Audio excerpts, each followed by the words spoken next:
Lampu kilat kamera berkedip-kedip seperti petir dalam badai yang tak bersuara. Gaun satin merah marunmu melingkupi tubuhmu seperti aliran air yang elegan. Kamu melangkah perlahan di atas karpet marah. Tiap ketukan sepatu hakmu terdengar seperti pengakuan. Kamu telah berhasil. Mereka menyebutmu ratu akting generasi ini. Tapi kamu hanya berusaha bernapas. Berusaha agar senyum itu tidak bergetar. Lalu kamu melihat dia, bukan di layar LED atau barisan tamu VIP. Tapi di antara kerumunan orang biasa mantel abu-abu panjang. Rambut sedikit berantakan, tatapan yang masih lembut, terlalu lembut, dia berdiri di sana. Seperti bayangan dari masa lalu, seolah 5 tahun itu tidak pernah benar-benar terjadi. 5 tahun lalu, dia bilang akan kembali, setelah wawancara, kamu menunggu, sehari, lalu seminggu, akhirnya, kamu harus belajar untuk tidak menyebut namanya lagi, dan sekarang, dia menatapmu seperti, dia tak pernah pergi, saat kamu naik ke atas panggung menerima penghargaan. Mikrofon bergetar di tanganmu yang basah karena keringat. Semua ucapan terima kasih sutradara, rekan main, penggemar keluar begitu saja seperti naskah yang sudah kamu hafal. Tapi dalam hatimu, hanya ada satu pertanyaan, kenapa dia ada di sini?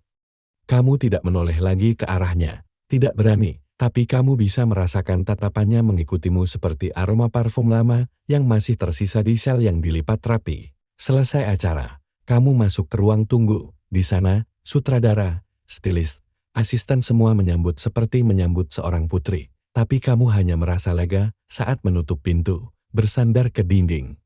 Dan jantungmu berdetak kencang seperti sedang melarikan diri dari kenangan yang belum selesai diadili. Ponselmu bergetar, sebuah pesan masuk, selamat, ratu akting.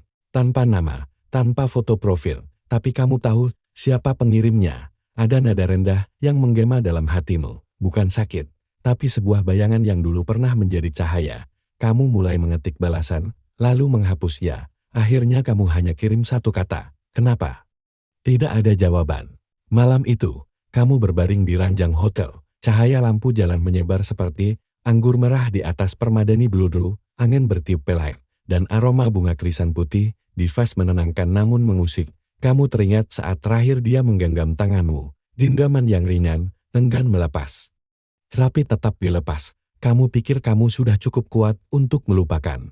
Tapi mengapa? Hanya dengan satu tatapan itu, semuanya runtuh seperti adegan menangis sungguhan dalam film yang seharusnya hanya pura-pura. Kamu membalik badan, bantal di sampingmu masih hangat. Seperti seseorang pernah berbaring di sana lalu pergi sebelum sempat kamu tahan.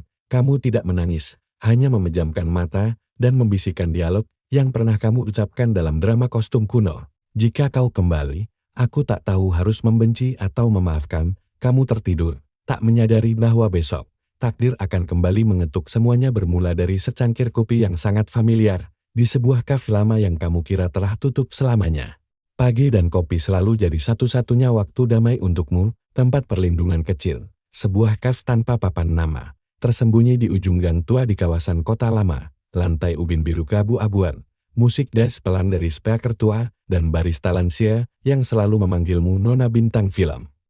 Kamu sudah 3 tahun ke sini, dan pesananmu tidak pernah berubah, espresso dingin, tanpa gula. Bahkan di tengah jadwal syuting yang padat, kamu tetap menyempatkan diri datang seminggu sekali, seolah itu satu-satunya cara mempertahankan jati dirimu yang asli di tengah gemerlap lampu dunia hiburan. Hari ini, kamu duduk di pojok favoritmu. Cahaya matahari menerobos tirai tipis dan membentuk kotak-kotak emas di atas meja. Kamu sedang mencoret-coret skrip baru ketika bel pintu berdenting. Kamu tak perlu menoleh untuk tahu siapa yang baru saja masuk. Ada angin yang tak perlu dilihat untuk dirasa. Dan ada orang yang hanya dengan kehadirannya saja bisa mengubah suhu udara di sekitarmu. Dia berjalan ke arah mejamu, seolah 5 tahun hanyalah tidur siang yang terlalu panjang. Tak ada permintaan maaf, tak ada basa-basi, hanya senyum samar, seperti asap rokok pagi hari. Kamu masih suka espresso dingin, ya?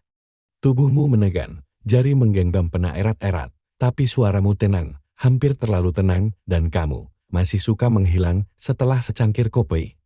Dia tak tertawa, hanya menarik kursi dan duduk di seberangmu. Barista memandang kalian seperti sedang menyaksikan adegan film, lalu diam-diam menyajikan satu cangkir tambahan. Kamu memandangnya. Matanya masih coklat gelap seperti tanah lembab, Dengan sorot yang sama sorot yang dulu membuatmu ingin tinggal, tapi wajah itu kini punya beberapa kerutan, dan uban tipis mulai menghiasi pelipisnya. Dia bicara soal kerjaan, soal bertahun-tahun di luar negeri. Tak ada satupun dari semua itu yang menjelaskan mengapa dia tak pernah kirim pesan, tak pernah pamit, tak pernah kembali. Kamu tidak bertanya, sampai tangannya menyentuh meja. Jari-jarinya mengetuk-netuk pola yang familiar irama, yang dulu membuatmu tersenyum saat menunggu makan malam. Tiba-tiba semua kenangan datang seperti ombak. Malam lembur berdua, tawa di dapur mungil. Kalian berdua berlari dalam hujan sambil berbagi satu jaket. Dia menatapmu, suaranya lebih berat, lebih pelan. Aku tahu aku tak pantas duduk di sini, tapi aku ingin kamu tahu, aku tak pernah benar-benar melupakanmu. Kamu tertawa, bukan tawa manis ala drama Korea, tapi tawa hambar dari seseorang yang sudah dewasa dan tahu betapa tidak bergunanya kata-kata yang datang terlambat. Begitu ya? Aku dulu pikir aku tidak cukup berharga untuk diingat. Angin melintas lembut, membawa aroma kopi segar hangat. Tapi sedikit pahit di luar, hujan gerimis mulai turun. Sama seperti hari dia pergi. Terlalu banyak kebetulan yang membuat dadamu terasa sesak. Dia menawarkan diri untuk membayar kopi. Lalu bangkit berdiri, aku tak berharap apa-apa. Cuma ingin tahu kamu masih baik-baik saja. Kamu menatap punggungnya saat dia melangkah pergi. Punggung itu masih sama yang dulu sering kamu peluk diam-diam dari belakang ketika dunia terasa terlalu berat. Dan ketika pintu tertutup, satu pertanyaan muncul di hatimu, kalau dia kembali. Apakah aku sungguh-sungguh ingin memulai dari awal? Keesokan paginya, kamu bangun dengan suara notifikasi yang tak henti, ponselmu penuh dengan pesan dari manajer, agensi, bahkan beberapa teman lama yang jarang menghubungi, semua dengan satu pertanyaan yang sama. Kamu balikan sama dia? Jantungmu turun satu tingkat ke perut. Tanganmu gemetar saat membuka tautan pertama artikel gosip dari portal berita hiburan. Aktris peraih penghargaan terlihat bersama mantan yang menghilang, cinta lama bersemi kembali. Foto itu diambil dari sudut kafe Kabul, tapi jelas. Kamu sedang duduk, menatapnya, dan dia terlihat seolah sedang tersenyum padamu dari sudut pandang kamera. Itu terlihat seperti momen romantis, padahal kamu sedang menahan diri untuk tidak melempar sendok ke arahnya. Kamu ingin marah. Tapi lebih dari itu, kamu ingin lari. Manajermu menelepon. Suaranya tegang dan cepat. Kita bisa pakai ini, mumpung panas, publisitas gratis, nambah eksposur. Kita cuma perlu sedikit bumbu cerita. Kamu menolak, tapi dia mendesak. Kalau kamu menyangkal, kita akan kelihatan defensif. Kalau kamu terima, itu jadi pengalihan isu dari video lamamu yang bocor kemarin. Kamu mengernyet. Video apa? Dia terdiam, lalu mengirimkan link. Jemarimu menari cepat di layar. Sebuah video grinding dari 5 tahun lalu. Kamu, dengan wajah berlinang air mata, berdiri di belakang panggung, memanggil namanya dengan suara reta. Jangan pergi, aku mohon, jangan pergi. Kamu menutup layar, lututmu terasa lemas. Video itu tak pernah dimaksudkan untuk publik. Itu adalah fragmen pribadi, direkam oleh salah satu kru. Entah bagaimana bocor ke internet. Sekarang, jutaan orang menyaksikan momen tergelap dalam hidupmu seperti menonton adegan klimaks dari sinetron prime time. Dan yang paling menyakitkan, ekspresimu dalam video itu rapuh, tulus, putus asa, berbeda jauh dari citra bintang kuat dan independen yang publik kenal sekarang. Mereka tidak tahu betapa keras kamu bekerja untuk mengubur luka itu di balik kilau panggung. Agensi membuat keputusan cepat untuk meredam skandal. Mereka akan memanfaatkan rumor yang baru. Mereka ingin kamu dan dia berpura-pura pacaran kembali. Hanya beberapa minggu, foto bareng, makan malam publik, mungkin satu wawancara TV. Setelah itu, bisa kita atur perpisahan damai. Kamu memejamkan mata, perutmu muar, rasanya seperti berdiri di tepi tebing dan diminta melompat demi rating. Lalu, seolah semesta sedang bermain ironi, ponselmu kembali berdering, namanya tertera di layar, kamu mengangkat, dia tidak tanya kabar, hanya satu kalimat. Aku minta maaf soal video itu, aku gak tahu gimana bisa tersebar. Kamu ingin menjerit, bukan itu masalahnya. Tapi suaramu keluar pelan, mereka ingin kita berpura-pura pacaran. Henning di ujung sana lalu. Kalau itu bisa membantu karirmu, aku ikut. Kamu menggenggam ponsel lebih erat, ada luka lama yang terbuka kembali. Tapi bukan karena kabar gosip atau keputusan agensi. Yang benar-benar menyakitkan adalah betapa mudahnya dia menerima ide untuk menjadi cinta pura-pura, padahal dulu kamu berharap dia menjadi satu-satunya cinta yang nyata. Kontrak tidak tertulis itu dimulai 2 hari kemudian. Agensimu menyiapkan segalanya, jadwal makan malam kebetulan di restoran yang penuh paparazzi, rencana liburan singkat ke resort yang sudah diketahui publik, bahkan daftar topik wawancara untukmu, dan dia hafalkan. Semua demi membentuk narasi, 2 mantan kekasih yang bertemu kembali, menemukan cinta lama dalam versi yang lebih dewasa dan bijak. Kamu ingin muntah, tapi kamu mengangguk di depan manajermu, lalu menghadap kamera dan tersenyum manis saat masuk restoran bersama dia. Tangannya menyentuh punggungmu ringan seolah kalian benar-benar sepasang kekasih yang nyaman. Tapi kamu tahu, sentuhan itu hanya bagian dari skenario, kecuali tubuhmu masih mengingat sentuhan itu, aroma kulitnya seperti tembakau ringan dan sabun kayu manis. Cara dia membuka pintu untukmu, seperti yang selalu dia lakukan dulu, tanpa banyak bicara, dan tatapannya lebih lembut dari yang kamu inginkan. Lebih hangat dari yang bisa kamu abaikan. Di meja, kalian berpura-pura tertawa, membahas makanan, berbicara soal proyek masing-masing. Tetapi di sela-sela kalimat kosong, ada jeda. Jeda yang terlalu panjang untuk percakapan palsu, terlalu sunyi untuk 2 aktor. Kamu masih suka mie dingin, ya, katanya sambil menyuapkan satu suap padamu. Kamu menatapnya. Ada rasa perih kecil di dada, karena dia masih ingat hal-hal kecil, tapi tidak pernah ingat untuk tidak meninggalkanmu.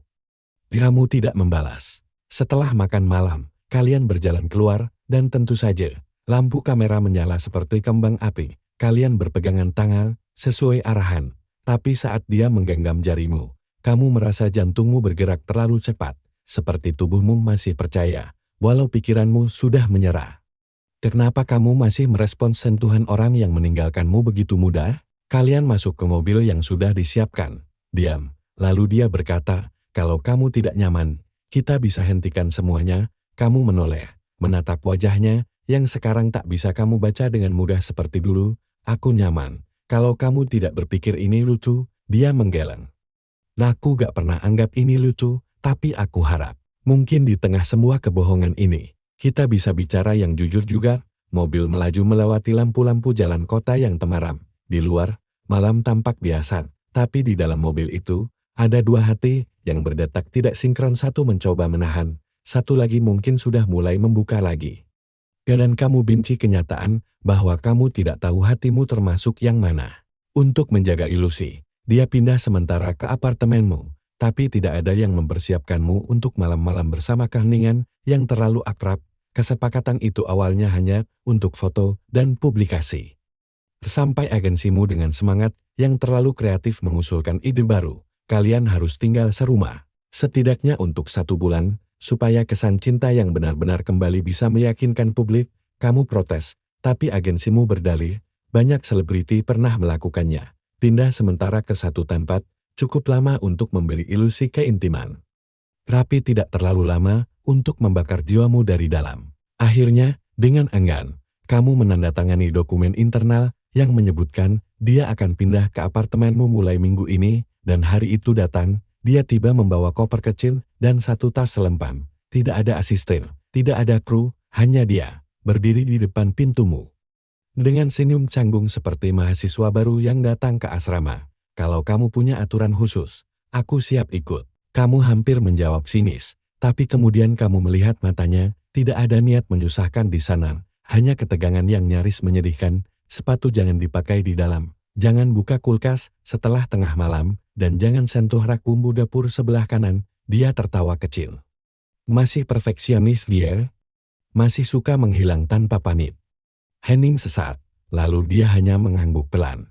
Malam pertamanya di sana, kamu mengurung diri di kamar, membuka naskah, dan pura-pura fokus. Tapi kamu tahu dia ada di ruang tamu menonton TV terlalu pelan, seolah tidak ingin mengganggu, dan kamu membenci betapa nyaman itu terdengar. Udara di apartemen terasa berbeda. Bukan dingin, bukan hangat, tapi berisi seperti ada memori yang tidak kamu undang, tapi tetap muncul. Seperti bau parfum lama di selimut musim dingin. Saat kamu masuk dapur untuk ambil air, kamu melihatnya berdiri di depan jendela, bajunya hanya kaos putih dan celana santai. Cahaya lampu jalan dari luar menciptakan siluet di tubuhnya. Ada ketenangan aneh dalam sosoknya, tenang, tapi rapuh. Seperti seseorang yang sudah lama ingin pulang, tapi lupa caranya. Dulu kamu bilang pengen punya rumah Dengan jendela besar, ucapnya pelan. Kamu meletakkan gelasmu tanpa suara. Aku juga bilang pengen rumah itu penuh kejujuran, tapi kamu pergi tanpa menjelaskan apapun. Dia tidak menoleh. Hanya menghela napas. Aku pikir pergi adalah cara terbaik untuk menyelamatkanmu dari versiku yang waktu itu. Dan kamu ingin berteriak, kamu tidak punya hak memilih apa yang bisa menyelamatkanku.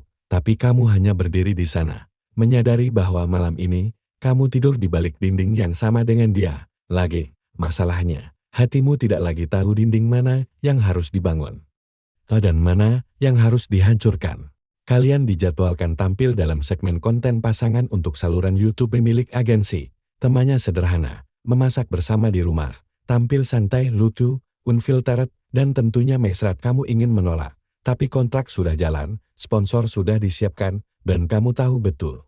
Dalam industri ini, penolakan kadang lebih merusak daripada kebohongan yang manis. Pagi itu, kamu mengenakan apron putih dengan motif ceri kecil, rambut dikuncir rendah, make up natural. Dia datang dari dapur, membawa 2 cangkir kopi dan tersenyum. Kamu siap jadi chef hari ini? Kamera mulai merekam, kalian memainkan peran dengan luwes bukan karena kalian aktor hebat, tapi karena kalian tahu caranya berpura-pura bahagia bersama. Tangan kalian saling bersentuhan saat memotong sayur. Kalian tertawa saat adonan kue terlalu cair. Dia bahkan pura-pura menyeka tepung dari pipimu dengan ujung jari, tapi detik itu, ujung jarinya benar-benar menyentuh kulitmu. Bukan sekadar akting, lembut, lambat, penuh jeda. Matanya menatapmu bukan ke kamera, bukan ke arah naskah, tapi ke kamu, dan waktu berhenti. Kamu merasakan napasmu tertahan, ada sesuatu di tenggorokanmu yang ingin keluar, bukan kata, bukan air mata, hanya gemetar. Kamu tahu harus mundur, tapi tubuhmu hanya diam. Bahkan saat dia mendekat sedikit, hanya beberapa inci dari wajahmu. Kamu masih ingat rasa ini? Gumamnya, nyaris tidak terdengar. Kamu tidak menjawab, tapi kameramen batuk pelan, memecah momen. Kalian segera mundur. Kamu tertawa gugup, dan dia mengikuti. Tapi kamu tahu, dan dia tahu itu bukan bagian dari skenario. Setelah sesi syuting, kamu langsung ke kamar mandi, menatap wajahmu di cermin, pipimu masih hangat. Kamu basuh wajahmu, berharap air bisa membersihkan sesuatu yang lebih dalam perasaan yang seharusnya sudah mati, tapi ternyata hanya tertidur. Malamnya, kalian duduk di sofa ruang tengah, menonton hasil editan pertama dari konten itu. Semua tampak sempurna, lucu, mesra. Penonton pasti akan menggilai kalian. Tapi kamu hanya bisa fokus pada 1 detik dalam video itu, saat dia menatapmu seolah kamu satu-satunya rumah yang pernah dia kenal. Dan kamu bertanya pada dirimu sendiri, kalau ini semua pura-pura, kenapa aku berharap itu nyata? Hujan datang tanpa peringatan. Kalian baru selesai dari jadwal pemotretan majalah dan berjalan pulang, ingin sedikit kebetulan terekam paparazzi, tapi langit punya rencana lain. Tetes hujan jatuh perlahan, lalu berubah deras. Kalian berdua berlari, tertawa, mencari tempat berteduh. Dia membuka payung lipat dari tasnya terlalu kecil untuk 2 orang dan rusak di salah satu sisi, tapi tetap. Kalian berdiri di bawahnya, pundak bersentuhan, nafas hangat bertabrakan. Kalian berlindung di depan sebuah toko tua yang sudah lama tutup, atapnya bocor di beberapa titik, tapi cukup untuk menghalau hujan dari kepala, dan disitulah kamu ingat, malam itu, 5 tahun lalu, juga hujan. Juga payung rusak, juga toko yang sama. Kamu menatap jalan basah di depan, dan bayangan malam itu menari dalam ingatan. Dia bilang akan kembali setelah wawancara. Kamu menunggu di sini, basah kuyup, payung sobek, dengan sepenuh keyakinan bahwa cinta itu akan kembali. Tapi dia tidak pernah datang. Kamu menggigit bibir. Matamu tetap lurus ke depan, tapi suaramu pelan. Kamu tahu ini tempat terakhir aku melihatmu, kan? Dia terdiam, napasnya melambat. Aku ingat, aku menunggu 3 jam. Aku bahkan menulis pesan yang tidak jadi kukirim. Dia menoleh padamu, matanya penuh sesuatu rasa bersalah, penyesalan, atau mungkin sesuatu yang lebih rumit dari itu. Aku pengecut waktu itu, aku pikir. Kalau aku diam-diam pergi, kamu bisa marah dan membenciku, tapi akhirnya lupa. Aku tidak ingin, kamu harus merawatku saat aku hancur. Kamu menahan napas, kamu tidak punya hak memutuskan apa yang sanggup ku terima. Kamu mengambil kesempatan dariku untuk memilih tetap tinggal atau tidak. Petir menyambar jauh di belakang gedung, suaranya tidak keras, tapi cukup untuk membuat kalian berdua diam. Hujan terus turun. Tapi bukan air hujan yang membasahi pipimu, melainkan air mata yang tak sempat kamu tahan. Dia mengulurkan tangan untuk menyentuhmu, tapi kamu mundur setengah langkah. Terlambat, tapi suara itu terdengar lebih patah di dirimu sendiri daripada padanya, dan saat itu kamu sadar, luka lama itu bukan hanya tentang ditinggalkan, tapi tentang tidak diberi kesempatan untuk berjuang. Malam itu sunyi, kamu tidak bisa tidur, hujan sudah reda, tapi pikirannya belum. Di luar jendela, lampu jalan berkedip gelap, menciptakan pola aneh di dinding kamarmu. Kamu berjalan ke dapur, berharap teh hangat bisa menenangkan detak jantung yang terlalu keras saat kamu melintasi ruang tamu. Kamu berhenti, dia sedang berbicara di telepon. Punggungnya menghadapmu, tubuhnya setengah membungkuk seperti menahan sesuatu yang berat. Aku tahu, aku salah. Suara itu pelan, patah, tidak seperti nada biasanya tenang dan penuh kendali. Aku gak pernah berhenti mikirin dia, bahkan waktu aku di Eropa, tapi aku pikir, kalau aku tetap nekat, aku cuma akan melukai dia lebih parah. Jantungmu berdebar lebih cepat. Aku lihat dia sekarang, kuat, bersinar, tak butuh siapapun, tapi aku tahu, aku bagian dari luka yang dia sembunyikan di balik semua itu, dan setiap kali dia diam, aku bisa dengar gema dari malam terakhir itu. Dia berhenti bicara sebentar. Iya, aku tahu aku gak pantas, tapi kamu gak ngerti.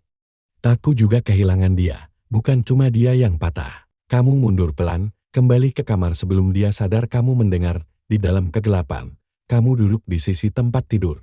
Tangismu tidak tumpah, tapi ada sesuatu di dadamu yang retak bukan karena sakit, melainkan karena kebenaran yang terlambat datang. Dia juga terluka. Kamu selalu berpikir hanya kamu yang ditinggalkan, tapi kamu tak pernah tahu sisi lain dari cerita itu. Kamu terlalu sibuk membangun dinding untuk melindungi diri, sampai lupa bahwa kadang yang pergi pun membawa luka yang sama beratnya. Keesokan paginya, kalian bertemu di dapur. Dia menawarkan teh, matanya tampak lelah. Tidurmu nyenyak. Kamu mengangguk pelan. Dia tertawa kecil, seperti menyembunyikan terlalu banyak di balik satu suara. Tidak juga. Kalian duduk bersebelahan, menyeruput teh masing-masing. Tak ada kata-kata manis, tapi juga tidak ada kemarahan. Hanya sunyi yang bisa dimengerti bersama. Kamu mencuri pandang ke arahnya. Untuk pertama kalinya, kamu melihat dia bukan sebagai orang yang meninggalkanmu, tapi sebagai seseorang yang juga ditinggalkan oleh keberaniannya sendiri. Dan entah kenapa, itu membuatmu merasa sedikit tidak terlalu sendirian. Pagi itu kamu terbangun dengan suara dering telepon beruntun. Notifikasi media sosial membludak, komentar, pesan pribadi, menjen. Kamu bahkan belum menyentuh ponsel ketika manajermu menelepon lebih dulu. Video itu bocor. Kamu duduk tegak. Video apa? Yang waktu kamu nangis di belakang panggung. Setelah dia pergi, tanganku gemetar saat membuka tautan yang dia kirim. Layar ponsel memutar gambar buram tapi jelas. Kamu, 5 tahun lalu, dengan wajah basah air mata, berusaha menahan napas sambil berbisik, "Jangan pergi, kumohon. Jangan tinggalin aku." Suaramu bergetar, matamu merah, dan saat kamu jatuh berlutut, tangan menggenggam udara yang tak bisa kamu pegang. Kamu tahu itu adalah bagian dari dirimu yang kamu kunci rapat bertahun-tahun. Tapi kini, seluruh dunia menyaksikannya. Video itu viral dalam waktu singkat. Hashtag namamu trending, ada simpati, tapi juga spekulasi. Media mulai menggali kembali kisah cintamu dengan dia. Teori demi teori bermunculan. Mengapa dia pergi? Apakah dia berselingkuh? Apakah kamu depresi? Apakah ini bagian dari strategi agensi? Kamu merasa telanjang. Di ruang tamu, dia berdiri menatap layar TV saluran berita hiburan, menayangkan ulang video itu. Kamu masuk, dan untuk sesaat, dunia sunyi. "Aku gak tahu siapa yang menyebarkan," katanya pelan. "Tapi aku minta maaf, itu bukan salahmu," jawabmu lirih. "Tapi aku juga gak tahu harus bagaimana." Dia melangkah mendekat, ragu, tangannya hampir menyentuhmu, tapi berhenti di tengah udara. "Kamu ingin aku pergi?" Kamu ingin menjawab cepat, tegas, tapi mulutmu hanya diam. Karena di balik semua kekacauan ini, kamu tidak yakin apakah kamu ingin dia pergi, atau kamu takut kalau kali ini dia benar-benar pergi tanpa kembali. "Aku gak tahu," bisikmu akhirnya. "Terlalu banyak yang berantakan." Dia menatapmu lama, lalu mengangguk perlahan, seolah menerima bahwa bahkan jika kalian berada di rumah yang sama, hati kalian masih terpisah oleh dinding luka. Hari itu kamu tidak keluar rumah, Ponselmu terus bergetar, tapi kamu membiarkannya di balkon. Kamu berdiri memandangi langit abu-abu, padat, seperti dadamu sendiri. Dan dalam hening itu, satu kalimat berputar-putar di kepala. Kenapa, setelah semua yang aku lalui, aku masih ingin dia memelukku? Studio televisi dipenuhi lampu panas dan wajah-wajah haus gosip. Kamu dan dia duduk berdampingan di sofa tamu, mengenakan pakaian senada yang dipilih agensi. Senyum kalian tampak rapi. Renang latihan selama bertahun-tahun sebagai publik figur telah mengasah kemampuan untuk terlihat bahagia, bahkan ketika dada sesak. Tuan rumah acara membuka topik lama dengan cepat, tentang video, tentang masa lalu kalian, tentang air mata yang publik sebut sebagai momen paling menyentuh dalam dunia hiburan tahun ini. Lalu, pertanyaan itu datang, apakah kalian akan memberi kesempatan kedua untuk cinta ini? Kamu hampir menahan napas, tapi sebelum kamu bisa bicara, dia menggenggam tanganmu. Saya ingin meminta maaf, katanya, menatap langsung ke kamera. Bukan hanya pada dia, tapi pada semua yang pernah percaya pada kisah kami. Saya menyakiti seseorang yang tidak pantas disakiti, dan saya tidak akan membenarkan tindakan saya di masa lalu. Tapi saya di sini hari ini, karena saya masih mencintainya. Penonton studio terdiam. Bahkan pembawa acara pun kehilangan kata. Kamu memaksa tersenyum, menunduk sedikit, lalu berkata lembut, "Memaafkan adalah perjalanan, dan saya masih berjalan." Tepuk tangan menggema, kamera bergerak.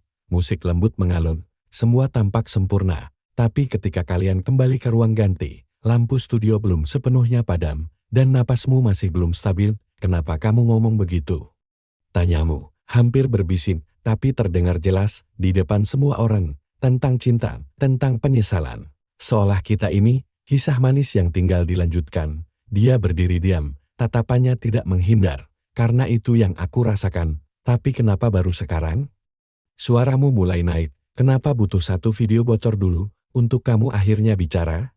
Dia menghela napas panjang, karena aku pengecut, dan karena aku terlalu takut kamu sudah benar-benar pergi. Kamu tertawa kering, tidak lucu. Jadi kamu baru berani, ketika aku menjadi seseorang yang tak terjangkau, ya. Saat aku berdiri di atas panggung, bukan saat aku berdiri di bawah hujan, menunggu kamu kembali. Kemarahanmu bukan teriakan, tapi ketegasan yang datang dari hati yang sudah terlalu lama mengalah. Dia ingin memelukmu, tapi kamu mundur. Jangan. Bukan di belakang layar, setelah kamu berakting di depan kamera. Air matamu tidak tumpah, tapi matamu merah, dan kamu merasa lelah-lelah menjadi tokoh utama dalam kisah yang tak kamu tulis. Malam itu, kalian pulang ke apartemen yang sama, tapi tidur di kamar terpisah, dan untuk pertama kalinya sejak dia datang kembali. Kamu berharap dia benar-benar tidak memaksakan kedekatan, karena saat ini, cinta yang dipamerkan terlalu besar untuk ruang hatimu yang masih retak. Hari itu harusnya hari tenang, tidak ada jadwal syuting, tidak ada wawancara, kamu hanya ingin tidur sedikit lebih lama, mungkin merapikan koleksi buku lama, mungkin memasak sop jahe untuk menenangkan pikiran, tapi pukul 9.17 menit, kamu menerima pesan yang mengubah segalanya dari nomor tak dikenal. Hanya satu kalimat, dia kecelakaan, sekarang DIG di rumah sakit pusat. Kamu tidak ingat bagaimana kamu mengenakan sepatu, tidak ingat siapa yang kamu telepon, tiba-tiba kamu sudah berada dalam taksi, tanganmu gemetar, keringat dingin membasahi punggung walau AC menyala penuh. Kamu tiba di rumah sakit, dengan napas tak beraturan, bagian informasi menyebutkan namanya. Ruang IGD, cedera kepala, masih sadar saat dibawa masuk, tapi kondisinya tidak stabil. Kamu berlari ke ruang tunggu. Ada bau disinfektan yang tajam, bunyi alat medis berdenting seperti detik bom waktu, dunia tampak terbuat dari warna putih pucat dan suara sepatu dokter yang terburu-buru. Lalu perawat memanggil namamu. Pasien meninggalkan pesan ini, katanya harus kamu baca dulu.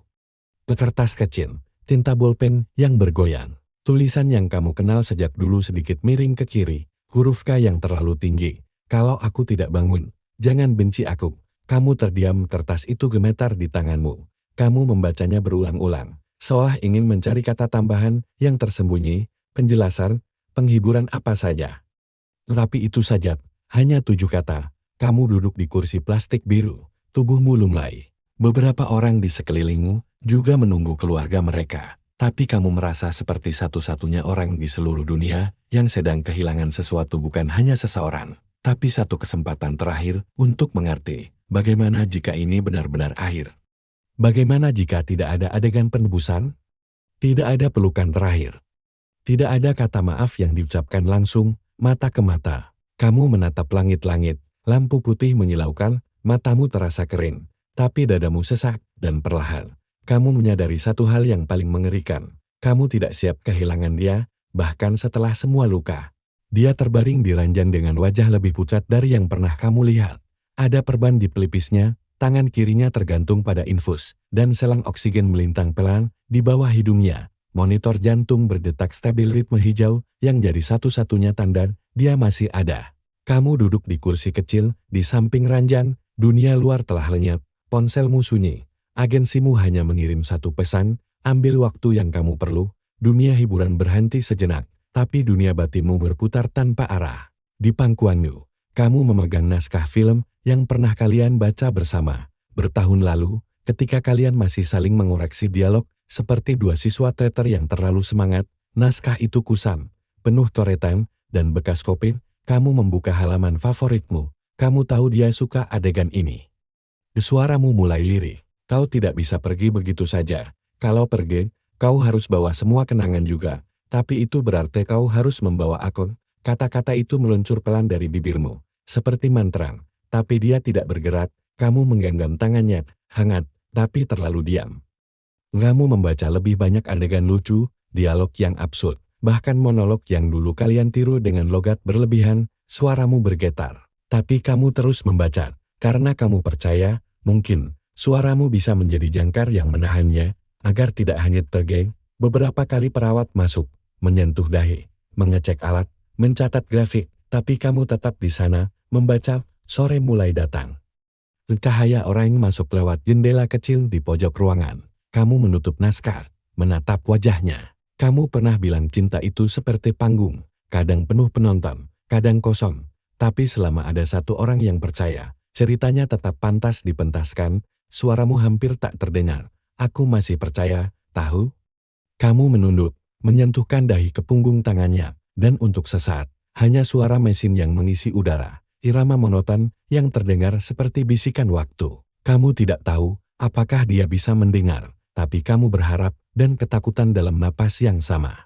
Pagi ketiga di rumah sakit, kamu tertidur di kursi, kepala bersandar ke sisi ranjang. Tanganmu masih menggenggam ujung, selimutnya punggungmu pegal, matamu perih. Tapi kamu tidak pindah, kamu tetap di sana, menjaga sunyi. Lalu, suara itu datang lemah, serak, hampir seperti desahan, Glenn. Kamu tersentak bangun, matamu langsung menatap wajahnya. Kelopak matanya terbuka setengah, mata coklat itu terlihat keruh, tapi hidup. Kamu bangun? Suaramu tercekat. Dia mencoba tersenyum, walau bibirnya kering. Tangannya sedikit bergerak. Kamu masih di sini dia. Kamu berbisik, aku di sini. Dia menarik napas dalam, pelan. Matanya menatapmu seolah kamu bukan sekadar orang yang dikenalnya, tapi satu-satunya jangkar yang menghubungkannya ke dunia nyata. Aku pikir, aku bakal mati. Kamu menahan air mata. Kamu sempat nitip pesan. Dia mengerjap lemah. Yang mana? Kalau kamu nggak bangun, jangan aku benci. Dia tertawa kecil, tawa yang hancur di ujung tenggorokan. Itu kalimat paling pengecut yang pernah kutulis. Tapi kamu bangun, diam, lalu, dia berkata pelan, maaf, kata yang paling kamu tunggu, tapi juga yang paling kamu takuti, karena begitu kata itu diucapkan. Kamu tahu kamu harus memilih, membuka pintu kembali, atau menutupnya selamanya. Maaf karena pergi, maaf karena bikin kamu sendirian. Maaf karena cuma berani mencintaimu dari jauh, bukan di dekatmu, waktu kamu paling butuh. Kamu tidak menjawab, hanya menatapnya, dan di dalam hatimu, dinding yang selama ini kamu bangun mulai retak, bukan karena kelemahan, tapi karena kamu akhirnya tahu. Dia tahu apa yang dia rusak. Dia menatapmu lagi, matanya masih sayu, tapi penuh cahaya. Kalau kamu izinkan, aku ingin memperbaikinya, dan untuk pertama kalinya, kamu tidak merasa harus memaafkan sekarang juga. Karena keajaiban kadang bukan tentang melupakan rasa sakit, tapi ketika dua orang akhirnya bisa mengakuinya bersama. 3 minggu setelah dia keluar dari rumah sakit, agensimu mengusulkan sesuatu yang terdengar gila, pemotretan pasangan untuk edisi spesial musim gugur. Kamu ingin menolak, tapi kali ini, kamu tidak tahu kenapa tidak menolak. Mungkin karena kamu ingin tahu bagaimana rasanya berdiri di depan kamera, tanpa harus berbohong tentang jarak dan keintiman. Mungkin karena kamu ingin tahu, apakah kalian bisa terlihat seperti sepasang kekasih, karena memang benar-benar sudah mulai seperti itu. Lokasi pemotretan adalah rumah tua di pinggiran kota gaya Jepang minimalis, penuh cahaya alami, dan suara daun kering tertiup angin. Kamu mengenakan sweater abu-abu dan celana putih bersih. Dia mengenakan kemeja linen dan mantel tipis. Kalian duduk di teras, berbagi secangkir teh, tertawa kecil karena fotografer menyuruh kalian tatap satu sama lain seperti baru jatuh cinta, dan tanpa perintah pun, kamu melakukannya, karena kamu sadar, kamu sedang melihat dia dengan cara yang berbeda. Bukan sebagai lelaki yang pernah meninggalkanmu, tapi sebagai seseorang yang memilih untuk kembali dan menetap. Dalam salah satu sesi, dia menggenggam tanganmu, bukan karena kamera, tapi karena dia memang ingin kamu membiarkannya. Fotografer menjerit kegirangan, natural banget. Ini VIP cinta yang lama tapi dalam, perfect. Kamu tersenyum, dan untuk pertama kalinya, senyum itu bukan peran. Di sela-sela istirahat, kalian duduk di ayunan kayu kecil, menghadap ke taman. Dia menyandarkan kepala ke bahumu, lalu bergumam, aku nggak minta semua langsung jadi baik, tapi kalau kamu izinkan, aku mau belajar mencintaimu dengan benar. Kamu menatap langit senja. Warna keemasan menyelimuti seluruh halaman seperti selimut yang hangat dan lembut. Aku nggak janji akan percaya langsung, tapi aku juga nggak lagi tutup pintu, dan kalian diam di sana, tenang, saling menyimpan ruang, saling membuka perlahan, satu langkah kecil, tapi kali ini, bukan akting. Hari peluncuran majalah tiba. Sampul edisi itu menampilkan kalian berdua senyum hangat, tangan saling menggenggam, mata yang saling tahu. Reaksi publik luar biasa. Cinta sejati yang menemukan jalannya kembali. Tulis salah satu artikel. Kamu membaca semua itu dengan kepala tenang, tapi kali ini. Bukan karena kamu sudah kebal, tapi karena kamu tahu, sebagian dari cerita itu memang benar. Kalian berjalan bersama ke acara peluncuran, karpet merah, lampu blitz, mikrofon wartawan yang mengejar. Tapi berbeda dari sebelum-sebelumnya. Kamu tidak merasa sendirian, meskipun dikerumuni, di atas panggung. Kamu bicara dengan suara stabil, tentang karir, tentang masa depan. Tentang menjaga hati di tengah gemerlap, di sebelahmu, dia tidak mencoba mencuri sorotan. Dia hanya berdiri, diam, menatapmu seperti kamu satu-satunya cahaya yang ingin dia lihat. Sesi tanya jawab selesai, acara selesai, lampu mulai padam satu persatu, kalian kembali ke rumah, di balkon apartemenmu, kalian duduk berdua, di hadapan kalian, langit malam penuh bintang samar, udara sejuk. Angin menyentuh pelan rambutmu. Dia menoleh padamu. Lian, kamu menoleh perlahan. Kalau cerita ini sudah selesai, apa aku masih boleh ada di halaman setelahnya? Hening sejenak. Kamu menarik napas dalam. Kata-kata datang pelan. Seperti embun di pagi hari. Aku nggak tahu akhir ceritanya gimana, tapi kalau kamu bisa menulisnya bersamaku dengan sabar, tanpa tergesa mungkin aku ingin membaca setiap halamannya. Dia tersenyum-senyum yang tidak menjanjikan langit, hanya hadir, sederhana, nyata, dan malam itu, kalian duduk diam bukan sebagai dua orang yang sedang berpura-pura jatuh cinta, tapi sebagai dua orang yang sedang belajar untuk tetap tinggal. Udara malam merambat lembut, melalui jendela yang sedikit terbuka, di ruang yang sunyi, dua cangkir teh masih hangat di atas meja.